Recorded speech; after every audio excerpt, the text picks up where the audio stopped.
Salam saudaraku, bertemu kembali dalam momen saat teduh pagi bersama Gereja Isa Al-Masih Lawang Like Generation. Mari kita bersama-sama masuk dalam hadirat Tuhan dan mempersiapkan diri kita untuk menikmati persekutuan yang diberkati dengan Tuhan. Mari kita berdoa. Bapa, dalam nama Yesus, kami siap sedia untuk dilawat oleh Engkau, supaya sepanjang hari ini boleh menjadi hari yang diberkati oleh Tuhan. Kami siap untuk menyembah-Mu, kami siap untuk diberkati dengan firman-Mu, dan biarlah kemuliaan hanya bagi Engkau. Terpujilah nama-Mu, dalam nama Yesus kami berdoa dan bersyukur kepadamu. Haleluya. Amin. Saudaraku, mari kita bersama-sama menyembah Dia, menaikkan pujian kepada Dia lewat pujian berikut ini.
Saat ku berjalan,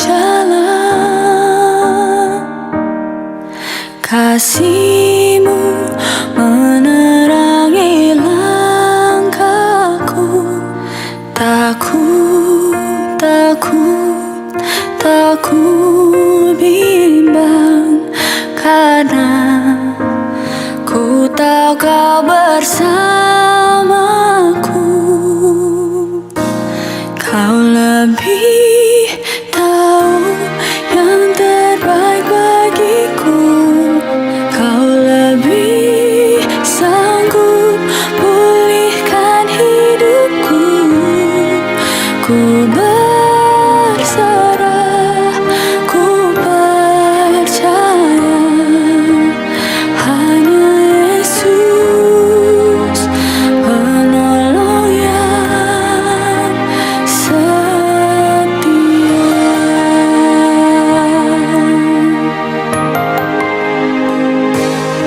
Saat ku berjalan, kasih-Mu menerangi langkahku. Takut, takut, takut bimbang, karena ku tahu Kau bersamaku. Kau lebih tahu yang terbaik bagiku. Kau lebih sanggup pulihkan hidupku. Ku berserah, ku percaya, hanya Yesus penolong yang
Saudara, hari ini firman Tuhan terambil dari Yosua 24 ayat 15.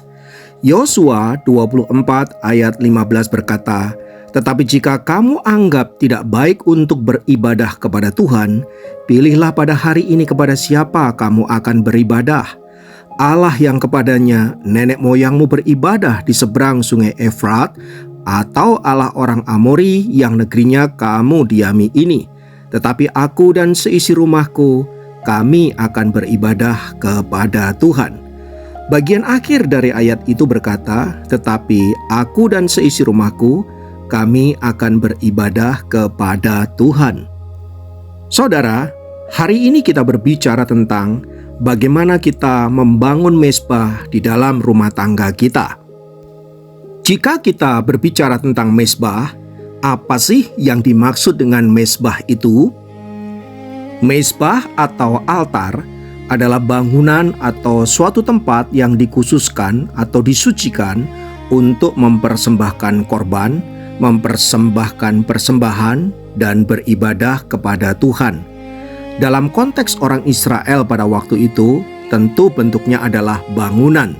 Tetapi dalam konteks orang percaya, ini bentuknya adalah persekutuan tubuh Kristus, di mana 2-3 orang berkumpul, maka saat itu mezbah ada di dalam kehidupan kita untuk menaikkan pujian penyembahan, beribadah kepada Allah dan mempersembahkan korban syukur kita kepadanya.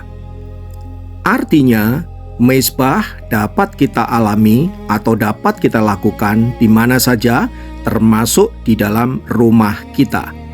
Nah, sebagai keluarga Kristen yang diberkati, membangun mezbah untuk menyembah dan mempersembahkan korban adalah sesuatu yang seharusnya kita lakukan. Mengapa? Yang pertama tentu untuk menaikkan pujian dan penyembahan kita kepada Allah, karena memang Dia layak untuk menerima itu. Yang kedua adalah korban syukur kepada Allah, karena memang Tuhan telah melakukan perbuatan-perbuatan baik dalam hidup kita, terutama adalah keselamatan di dalam Kristus. Maka sudah sepantasnya kita memberikan korban syukur kita kepada Allah. Yang ketiga, mezbah juga bentuk membangun persekutuan antara sesama manusia, dalam hal ini tentu sesama anggota keluarga, suami, istri, orang tua, anak, dan keluarga yang lain.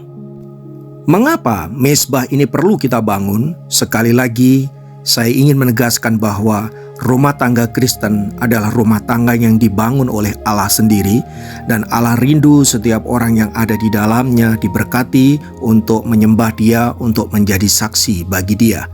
Maka jika kita rindu rumah tangga kita diberkati Tuhan, tentu kita harus membawa keluarga kita ke dalam hadirat Tuhan untuk diberkati, untuk dikuduskan, dan boleh menjadi berkat. Oleh sebab itu, saudaraku, membangun mezbah di dalam keluarga adalah sesuatu yang penting, bahkan harus kita lakukan. Kapan itu membangun mezbah terbaik? Waktunya terserah kepada kita. Bisa pagi hari, siang hari, atau malam hari. Semua tergantung pada kesiapan kita tiap-tiap keluarga. Dan tentu saja setiap keluarga berbeda-beda satu dengan yang lain. Ada keluarga yang bisa berkumpul di pagi hari sebelum memulai segala sesuatu. Ada keluarga yang bisa berkumpul pada siang hari atau malam hari sebelum mereka tidur. Intinya, tidak penting kapan waktunya, tetapi yang terpenting setiap hari kita bisa membangun persekutuan dengan keluarga kita untuk menyembah Tuhan, untuk menaikkan pujian dan penyembahan kita kepada Allah, dan yang terutama adalah untuk dipimpin oleh kebenaran firman-Nya. Hal inilah yang dilakukan oleh Yosua ketika ia menyampaikan pidato perpisahan dengan bangsa Israel. Setelah orang Israel memasuki dan mendiami negeri itu, Tuhan telah melakukan perbuatan-perbuatan baik kepada mereka, sehingga tanah Kanaan berhasil mereka rebut dan bahkan mereka sekarang menempati negeri itu. Oleh perbuatan Tuhan itulah, maka orang Israel harus senantiasa mengucap syukur atasnya, sebab tanpa Tuhan mereka tidak akan pernah berhasil memasuki atau bahkan menduduki negeri yang dijanjikan oleh Tuhan. Hal itulah yang terjadi pada nenek moyang mereka. Semua orang Israel yang keluar dari Mesir mati di padang gurun, dan hanya sebagian kecil saja yang lahir di padang gurun dan kemudian masuk ke tanah perjanjian. Itu artinya tidak semua orang diperkenan oleh Allah untuk memasuki negeri perjanjian. Hanya orang-orang yang diperkenan saja yang boleh masuk ke negeri miliknya Allah. Maka bila sebagian orang Israel berhasil menduduki negeri itu artinya Tuhan berkenan kepada mereka. Atas hal itulah maka orang Israel wajib bersyukur, karena mereka yang seharusnya tidak layak untuk mendiami negeri itu, tetapi Tuhan layakkan. Maka sudah sepantasnya Yosua mengajak orang Israel untuk beribadah dan menyembah kepada Allah saja. Namun demikian, Yosua menyampaikan bahwa beribadah kepada Allah itu sebuah pilihan, menyembah Tuhan itu pilihan, mengabdi kepada Tuhan itu pilihan. Bila engkau tidak pandang baik untuk beribadah kepada Allah, Silahkan engkau beribadah kepada Allah yang engkau mau. Itu adalah pilihanmu. Tetapi Alkitab berkata dengan jelas, barang siapa hidup dalam perkenanannya, maka Tuhan pasti akan berkati. Sebaliknya mereka yang tidak hidup dalam perkenanan Allah, maka kutuk telah menanti kehidupan mereka. Semua keputusan ada konsekuensinya. Oleh sebab itu Yosua memberi pilihan itu kepada orang Israel. Tetapi Yosua berkata bahwa aku dan seisi rumahku akan beribadah kepada Allah. Itu artinya Yosua dan seisi rumahnya, anak cucu menantu, semuanya adalah orang-orang yang takut akan Tuhan dan menyembah kepadanya dan senantiasa bersekutu dengan Dia. Tak heran bila sejarah mencatat Yosua sebagai salah satu tokoh Israel yang diberkati oleh Tuhan, kepemimpinannya berhasil, keluarganya juga diberkati oleh Tuhan. Nah, saudaraku yang dikasihi Kristus, belajar dari Yosua ini, mari kita boleh menjadi keluarga-keluarga Kristen yang senantiasa hidup dalam persekutuan yang diberkati. Mari kita membangun mezbah di dalam rumah tangga kita masing-masing. Kapan saja boleh kita lakukan, tetapi yang terpenting adalah bagaimana kita dan seisi rumah kita senantiasa menyembah Tuhan. Karena itu mari pada pagi hari ini kita bersama-sama membawa korban syukur kita kepada Allah dan menyerahkan hidup kita hanya ke dalam pimpinannya sebagai bentuk korban syukur dan penyembahan kita.